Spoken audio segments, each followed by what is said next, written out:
Hello friends, എല്ലാവർക്കും നെക്സ്റ്റaudiosന്റെ പുതിയൊരു വീഡിയോയിലേക്ക് സ്വാഗതം. നമ്മളിന്നിവിടെ പരിചയപ്പെടുത്താൻ പോകുന്നത് ഒരു സബ്വൂഫർ ആംപ്ലിഫയർ ബോർഡാണ്. 4 മോസ്ഫെറ്റ് കൊണ്ട് തയ്യാറാക്കിയ നല്ലൊരു ഔട്ട്പുട്ട് തരാൻ കഴിയുന്ന അടിപൊളി JBL സബ്വൂഫറൊക്കെ അടിപൊളി രീതിയിൽ വർക്ക് ചെയ്യാൻ കഴിയുന്ന ഒരു 400 വാട്ട്സ് ഔട്ട്പുട്ട് തരാൻ നല്ലൊരു അടിപൊളി മോസ്ഫെറ്റ് സബ്വൂഫർ ബോർഡാണ് ഇത് നമ്മളിന്ന് പരിചയപ്പെടുത്താൻ പോകുന്നത്. ഇതാണ് നമ്മുടെ ബോർഡ്. നമുക്ക് നോക്കുമ്പോൾ തന്നെ അറിയാം, ഇതിൽ തന്നെ പവർ സെക്ഷനും അതുപോലെ തന്നെ ആംപ് സെക്ഷനും ഫിൽട്ടർ സെക്ഷനും ഇതിൽ തന്നെ ആഡ് ചെയ്തിട്ടുണ്ട്.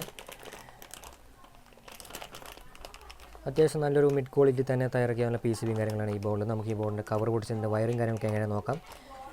അതിലേക്ക് പോകുന്നതിന് മുന്നായി നമ്മൾ ഈ ചാനൽ ആദ്യമായിട്ടാണ് കാണുന്നതെങ്കിൽ നമ്മുടെ ചാനൽ സബ്സ്ക്രൈബ് ചെയ്യാനും ലൈക്ക് ചെയ്യാനും ഷെയർ ചെയ്യാനും മറക്കരുത്.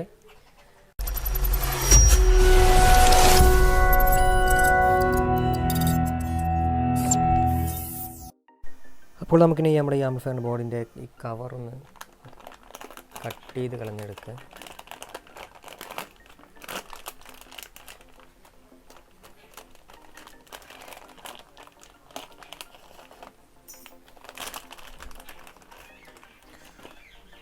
ഫ്രണ്ട്സ്, ഇതാണ് നമ്മുടെ സബ്വൂഫർ ബോർഡ്.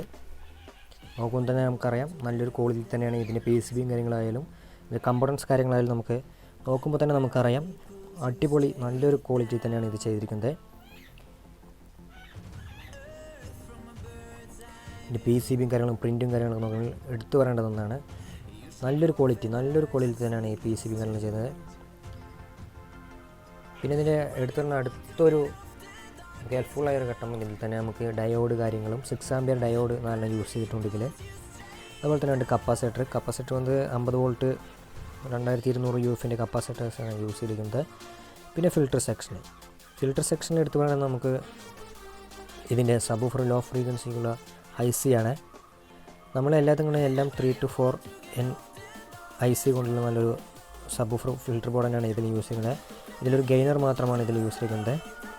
നമുക്ക് ഇതിൽ ഈ ഫിൽട്ടർ ബോർഡിനെ നമുക്ക് ഈ മോസ്ഫെറ്റിക്ക് ധാരാളമായിരിക്കും. നമുക്ക് എക്സ്ട്രാ ഒരു സബ്വൂഫർ ഫിൽട്ടർ ബോർഡ് ആഡ് ചെയ്യേണ്ട ആവശ്യം ഈ ബോർഡിൽ വരുന്നില്ല. അതുപോലെ തന്നെ പവർ സപ്ലൈ നമുക്കിതിൻ്റെ കപ്പാസിറ്റർ ആണെങ്കിൽ മാറ്റി നമുക്ക് 10,000 UF 50 വോൾട്ട് 10,000 UF കപ്പാസിറ്ററിലേക്ക് നമുക്ക് മാറ്റാം. ഡയോഡൊക്കെ നമുക്ക് നോക്കുകയാണെങ്കിൽ ഒരു 6 ആമ്പിയർ ഡയോഡാണ് ഇതിൽ കൊടുത്തത്. നമുക്കൊരു 5 ആമ്പിയർ ട്രാൻസ്ഫോമറിലൊക്കെ ഇത് സുഖമായിട്ട് വർക്ക് ചെയ്യും. ഡയോഡ് ഹീറ്റാകുകയോ പോകുകയോ കാര്യങ്ങളൊന്നും ഉണ്ടാവില്ല. പിന്നെ ഇതിലൊരു പോരായ്മയായി നമുക്ക് തോന്നിയത് നമ്മുടെ ഇതിൻ്റെ ഹീറ്റ്സിംഗ് ആണ്. ഈ 4 മോസ്ഫെറ്റ് നമുക്ക് അറിയുന്നതാണ് നല്ല ഹീറ്റ് ഇതിന് പ്രൊഡ്യൂസ് ആകും. അതുകൊണ്ട് തന്നെ ഇതിക്ക് വെച്ചിരിക്കുന്ന ഹീറ്റ്സിങ് ഈ ബോർഡിനെ സംബന്ധിച്ച് ഈ ഹീറ്റ്സിങ് തീരെ പോരാ. അതുകൊണ്ട് നമുക്ക് ഈ ഹീറ്റ്സിങ് റിമൂവ് ചെയ്ത് ഇതിലൊരു ഹെവിയായ ഒരു ഹീറ്റ്സിങ് നമ്മൾ സെറ്റ് ചെയ്യുകയാണെങ്കിൽ അതുകൂടെ തന്നെ ഒരു കൂളിംഗ് ഫാനും കൂടി നമ്മൾ ആഡ് ചെയ്യുകയാണെങ്കിൽ ഈ ബോർഡ് അത്യാവശ്യം നല്ല രീതിയിൽ കുറച്ച് ലൈഫ് കിട്ടും. പിന്നെ ഇതിൽ നമുക്ക് JBL, സോണി, explod അങ്ങനെ തുടങ്ങിയ 12 ഇഞ്ചിൻ്റെ സബ്വൂഫേഴ്സ് ആഡ് ചെയ്യാം. പിന്നെ ഇങ്ങനത്തെ ഒരു ബ്രിഡ്ജ് ടൈപ്പ് മോസ്ഫെറ്റ് ബോർഡുകൾ ആഡ് ചെയ്യുന്നത് നമുക്ക് നോക്കാം. സബ്വൂഫർ കണക്ട് ചെയ്യുമ്പോൾ ഓർക്കേണ്ടത് ഇതിൽ 8 ohm സബ്വൂഫേഴ്സ് മാത്രമേ യൂസ് ചെയ്യാൻ പാടുള്ളൂ. 4 ohms കൊടുക്കുകയാണെങ്കിൽ ഈ സബ്വൂഫർ ബോർഡ് ഓവറായി ഹീറ്റ് ആവാനും പെട്ടെന്ന് കംപ്ലൈൻറ്റ് ആവാനും സാധ്യതയുണ്ട്. അതുകൊണ്ട് നമ്മൾ ഇങ്ങനത്തെ ബോർഡുകൾ യൂസ് ചെയ്യുമ്പോൾ നമ്മളിലേക്ക് 8 ohmsൻ്റെ സബ്വൂഫേഴ്സ് മാത്രമാണ് നമ്മൾ കൊടുക്കേണ്ടത്.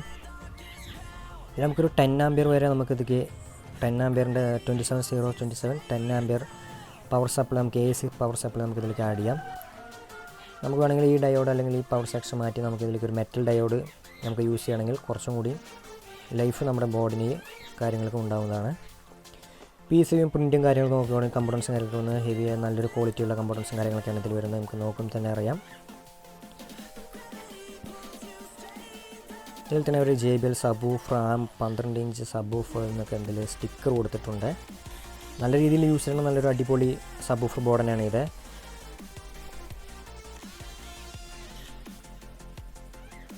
നമുക്കിതിൻ്റെ സപ്ലൈയും കാര്യങ്ങളും നോക്കാം. നമുക്കിതിൻ്റെ ഇൻപുട്ട് സെക്ഷൻ വരുന്നത് ഇവിടെ ആയിട്ടാണ്. ഇവിടെയാണ് ഇതിൻ്റെ ഇൻപുട്ട് രേഖപ്പെടുത്തുന്നത്. ഇവിടെ നമുക്ക് ഇൻപുട്ട് സിഗ്നൽ കൊടുക്കേണ്ട സെക്ഷനാണ് ഇവിടെ നമ്മുടെ ഔട്ട് എടുക്കേണ്ടതാണ്. വോളിയം കൺട്രോൾ സെക്ഷനാണ് ഇവിടെ വരുന്നത്.